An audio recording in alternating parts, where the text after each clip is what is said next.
மதிப்புக்குரிய பொன்ராசா அவர்களே, என்னை பற்றி புழு என்று புழுகின அறிவிப்பாளர் தோழர் சன் தவராஜன் அவர்களே,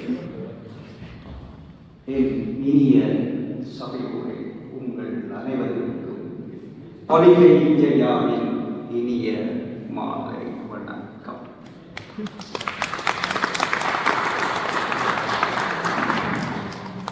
உழுதுண்டு வாழ்வாரே வாழ்வார், மெற்றெல்லாம் தொழுதுண்டு வீண் செல்வர்.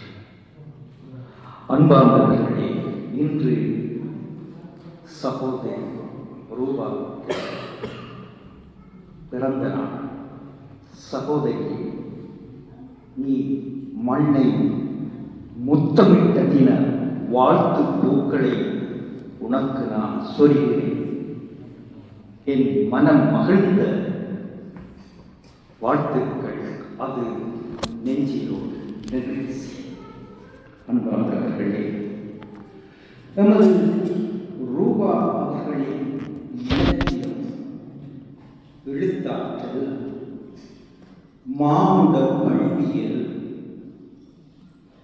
மற்றும் ஆண்டவனுக்கு செய்யும் சேவைகள் அனைத்தையும் நான் இங்கே வாழ்த்துறையில் தான் வந்திருக்கிறேன், சொற்பொழிவுக்கு வரவில்லை. அவர்களுடைய இந்த செயற்பாடுகள் அத்தகைய நான் சங்க இலக்கியத்துடன் ஒப்பு நோக்கி அவரை வாழ்த்த விரும்புகிறேன். யாயும் நியாயம் யாராகியது எந்தையும் முந்தையும் எம்முறை கேள்வி, நீயும் நியாயம் எவ்வழி அறிந்த செப்புலம் பேர் நீர் போன்ற அன்புடை நெஞ்சந்தான் கலந்தவன். இந்த கொந்தகை வெண்பா கூட்டு போல இங்கே இருக்கும் உங்கள் பலரை எனக்கு தெரியாது. அதே போல என்னையும் உங்களுக்கு தெரியாது. ஆனால் இன்று இந்த ஆண்டவர் சதிரார் எங்கள் அனைவரையும் அன்பால் ஆட்கொண்டுள்ள இலக்கியத்தால் இணைத்துக் கொண்ட மகிழ்ச்சி. பெரியோர்களே, உலகம் உயர்ந்தோ மாட்டே என்ற தொல்காப்பியரின் வரிகளை பாடப்பட்டுக் கொண்டிருக்கும் இந்த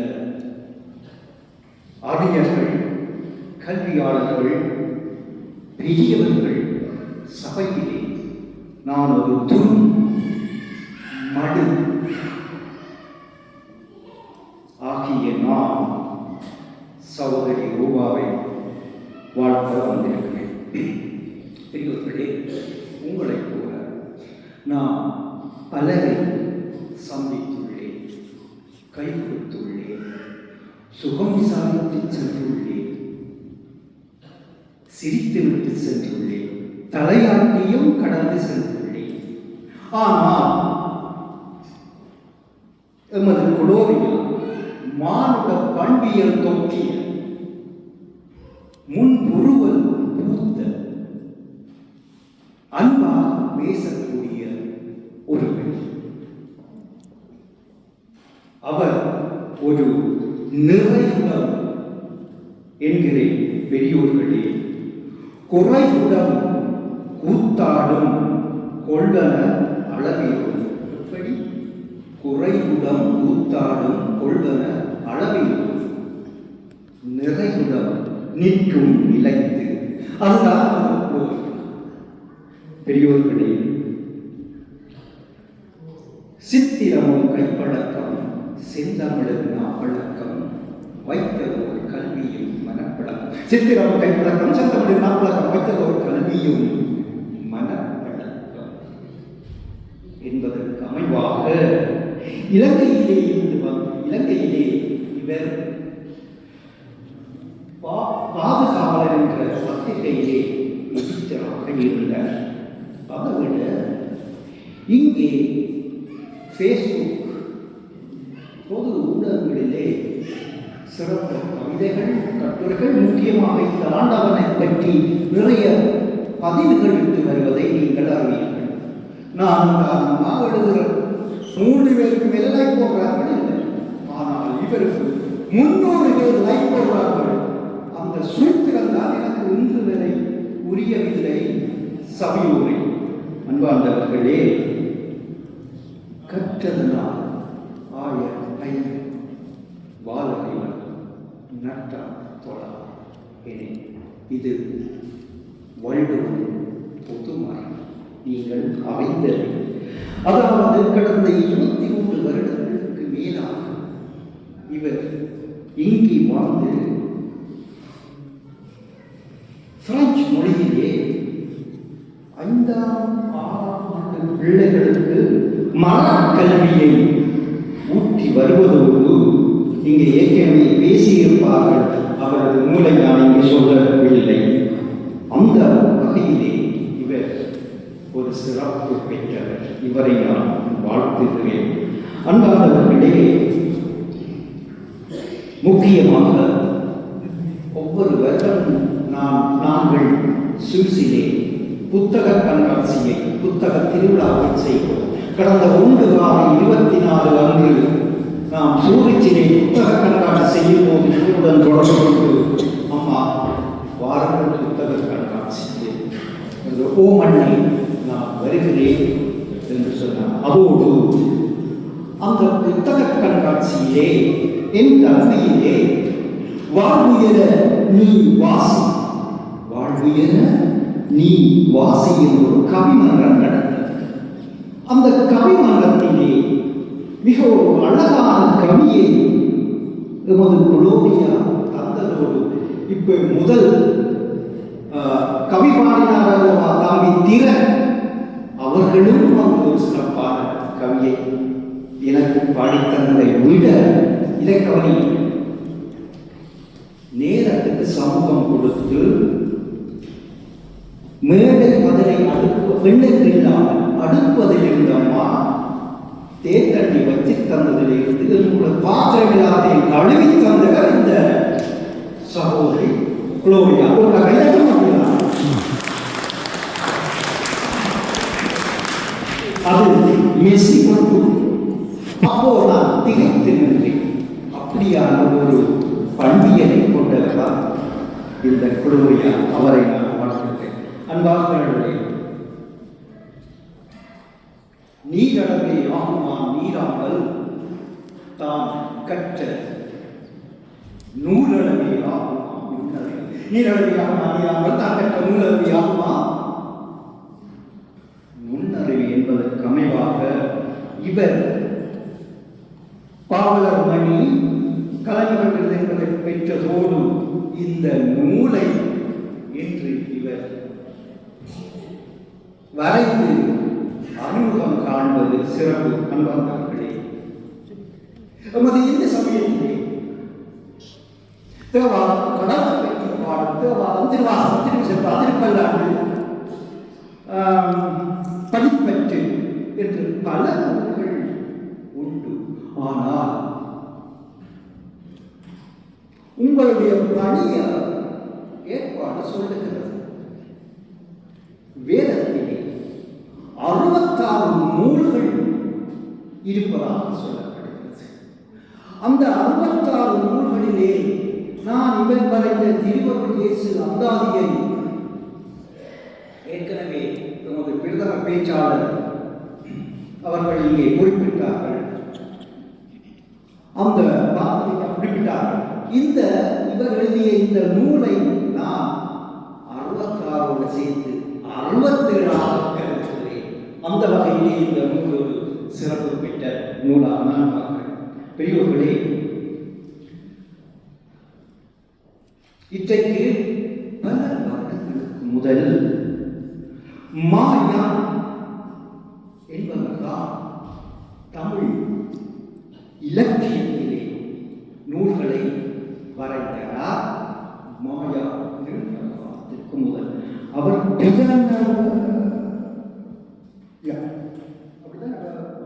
பிரணவ வேதம் என்ற நூலை, தேவாரங்களை வரைந்தார். அதன் பின்பு அகத்திய இலக்கண நூலை வரைந்தார். அதன் பின்பு நமது தொல்காப்பியர் தான் எங்களுக்கு அந்த இலக்கிய இலக்கண நூலை நமக்கு தந்தார். அப்படி பார்க்கும்போது இந்த வேத சபை 1578ஆம் ஆண்டு, இந்த ஆண்டிலே எனக்கு ஒரு சந்தர்ப்பம் இருக்கிறது, ஃபாதர் அவர்களே அதனை உறுதி செய்தால் நல்லது. 1578ஆம் ஆண்டு இந்தியாவிலே கர்த்தருடைய ஜெபம், என்னவே கர்த்தருடைய ஜெபம் என்ற நூலை தமிழிலே அங்கே உருவாக்கினார்கள். அது ஒரு சிற்றிலக்கிய நூல். அந்த சிற்றிலக்கிய நூல் இவர் வரைந்த இந்த நூல் திருவள்ளுவேசு அந்தாதியை கூட முதல் பேசினவர்கள் பேசியிருக்கலாம், எனக்கு தெரியாது. நான் லேட்டாக வந்திருக்கிறேன், ஒரு இதை இழந்து மிக கவலையோடு தான் லேட்டாக வந்திருக்கிறேன். அப்போது சிற்று இலக்கியமாகத்தான் அதை கருதப்படுகிறது. அந்த வகையிலே எமது பாரதி ஐயா சொன்ன அந்த ஆதி என்றால் என்ன கரு, அவருடைய கருத்துக்கு மேலில்லை. ஆனால் நான் ஒரு உதாரணத்தை மட்டும் உங்களுக்கு சொல்லுகிறேன். அந்த ஆதி என்றால் எப்படி என்று பாட்டுக்கு பாட்டு கேட்டிருப்பீர்கள். காணாவில மணி ஒலிக்கும், உடனே நிப்பாட்டி அடுத்தவர் தொடங்குறவர் காணாவிலே தொடங்க வேண்டும். தீனாவிலே மணி ஒலிக்கும், நிப்பாட்டி அடுத்தவர் தொடங்க. அதுதான் அந்த அந்தாதி சித்திலக்கணம் என்பதை ஒரு வகையிலே சொல்லலாம் அன்பார்ந்தவர்களே. அதாவது நமது நல்லாசா பவானந்தி முனிவர் என்று சொல்லுகிறார், தொன் கஞ்சி தடுமாறுதான் என்கிறார். எப்படி? தொன் கஞ்சி தடுமாறுதான் என்கிறார். அதாவது அன்படு உணர்ந்த அன்பு நெய் என அவர் பொருள்படும். இதை நாம் பழைய உங்கள் பழைய பைபிளில் உள்ள நீதிமொழி என்ற சட்டம் இருக்கல்லவா, அந்த நீதிமொழியிலே 23வது சட்டத்திலே 13வது பத்தியிலே சொல்லப்பட்டிருக்கிறது. எப்படி என்றால், ஞானத்தை கண்டறிந்த மனிதனும் புத்தியை சம்பாதிக்கின்ற மனுஷனும் பாக்கியசாலி. எப்படி? ஞானத்தை கண்டறிந்த மனிதனும் புத்தியை சம்பாதிக்கின்ற மனிதனும் பாக்கியசாலி என்கிறது.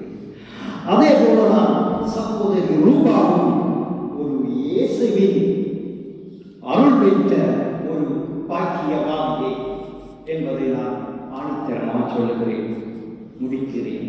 அன்பார்ந்தவர்களே, நான் எனது வேலை நிமித்தம் பல சமயத்தவர்களுடன் வேலை செய்து பகாய் சமயம் உட்பட இந்த சமயம் இருக்கிறது நீங்கள் அறிந்திருப்பீர்கள். ஆனால் நான் பொதுவாக இதில் சந்தராஜா அருந்தராஜா அதோட அருந்தராஜா நான் வெளிப்படையாக பேச்சுக்காக இதையும் வெளிப்படையாக சொல்லலாம். அந்த வகையிலே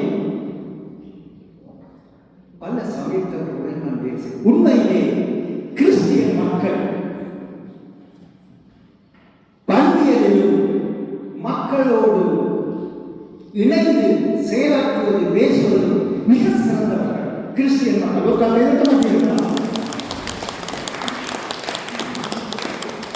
திரும்பவும் வள்ளுவனை துணை கலைத்து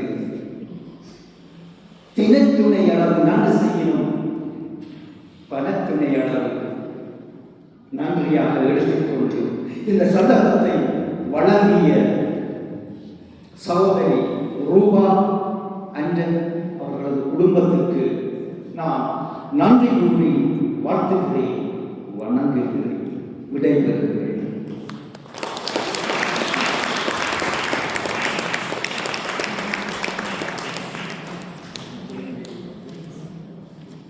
அடுத்ததாக எழுத்தாளர் கொள்கை அவர்கள் இப்பொழுது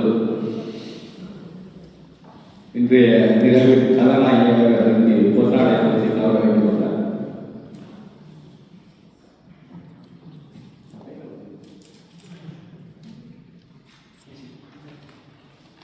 சிற்றுரை என்ற பெயரில்